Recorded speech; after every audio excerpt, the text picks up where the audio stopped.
Welcome back, everyone, to another educational vlog from Five Plan Partners. And today I want to talk to you about estate planning in a blended family. A blended family can come in a lot of different makeups. It can be composed in a number of different ways.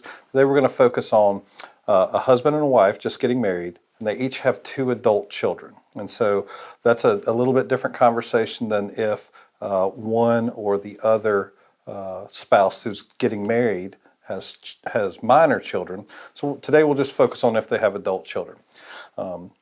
Estate planning in a blended family can go a lot of different paths, and this is very much a personal decision, but I think it's an important one to bring up so that you can think through, if you're going to be facing a situation like this, you can think through the different scenarios that you may want to consider as you implement and update your estate plan as you bring these two families together.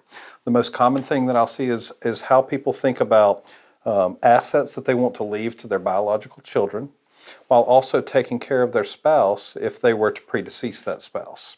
Those are often called life estates, and so in this example we'll assume that the gentleman passes away first and he provides a life estate. He had the home, and the life estate allows his wife to live in that home for the rest of her life, and depending on the makeup of her assets, he may or may not provide some assets to allow to support her for living out her final years. But then there's also going to be a portion of those assets that are most certainly and directly going to his biological children because he wants them to have that inheritance as a portion of what he has earned.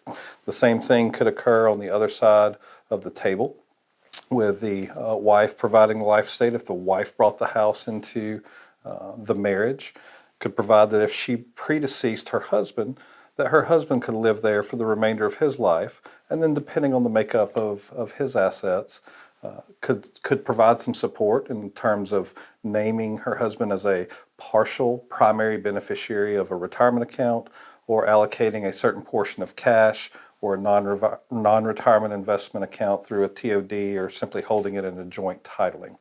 So as you can see, there's a number of different ways that this can be constructed, and it's very different if the children are adults or if the children are minors, or perhaps there's a blend of the two. So it's not a simple answer to this question, which is the reason why I thought it was important to bring it up, because every individual is different and the situations are all going to be different, and it's important to talk through and think about these things ahead of the legal transaction of becoming married in the state and county in which you reside. So hopefully that's some good food for thought for today. So thanks for stopping in, and if that generates any questions for you, feel free to reach out to us. We'd be glad to talk through the different scenarios and different options that you can consider, and we'll look forward to seeing you again next time.